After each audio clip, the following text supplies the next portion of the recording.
Atëherë nderuar përfaqësues të mediave, faleminderit për prezencën e juaj në këtë konferencë. Ne sapo përfunduam mbledhjen e kryesisë Partisë Demokratike, ku është mbledhja jam e parë sekretar i Partisë Demokratike me kryesinë.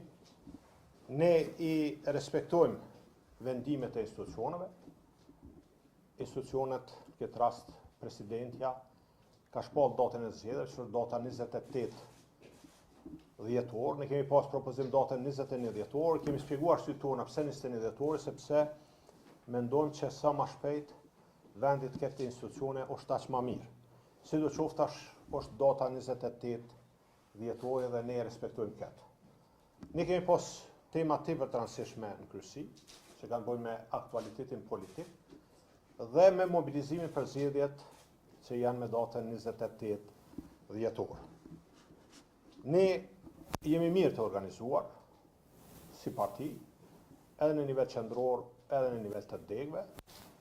Sigurisht se në këto zgjedhje garojmë përgatitur me një program të qartë, me prioritete të qarta, me vizion të qartë, me ekip të mirë, edhe do të jetë një listë reprezentuese me vajza, djem, burra, gra, cilat premtojnë një sukses të plot në zgjedhjet e 28 dhjetorit. Çka është pozitive, është edhe fakti që me 28 dhjetor është mirë që do të jetë një numër i madh, apo më i madh i diasporës tonë prezent në Kosovë, është mirë, ata janë kontribues të mëdhenj për Kosovën, dihet që rreth 13% e brutoproduktit vendor çdo vit janë remitencat dhe kanë një kontribut të madh në zhvillimin ekonomik të Kosovës, dhe besoj që ata do ta shfrytëzojnë, jam kurrë sigurt, të drejtën e tyre demokratike për me votu. Pres që do të kemi zgjedhje mirë të organizuara, me standarde të larta, me integritet. Sigurisht se ne si Parti Demokratike e Kosovës jemi të interesuar dhe do të kontribuojmë që të ketë një fushat shumë korrekte, me gjuhë zgjedhur, me prezantim të programeve dhe mundësisht secili prej neve me kontribu në depolarizimin e skenës politike në Kosovë. Ne i kemi prioritetet të qarta, siç është zhvillimi ekonomik.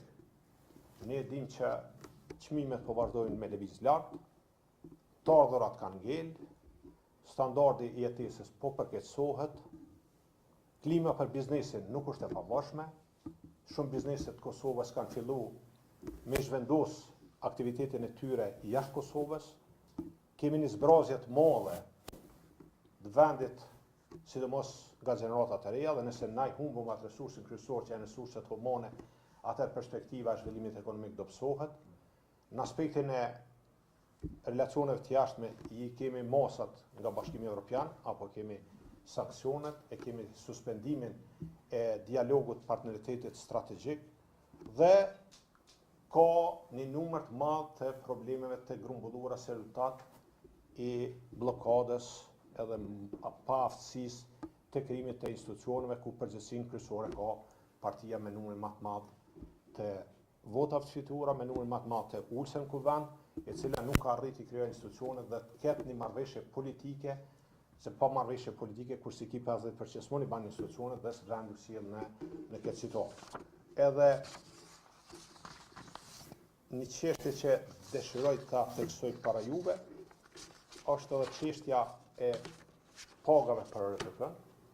Unë kam qenë disa mandate në Ministrinë e Financave dhe e tham me siguri të plot që ka edhe mundësi ligjore, edhe financiare me bo zgjidhja që RTP-s në ndomjetet që me i pagu pagat. Tash, a ka vullnet për këtë punë, a dojnë me politizu këtë temë, o çështje tjetër, po mundësia ligjore ekziston. Faleminderit shumë.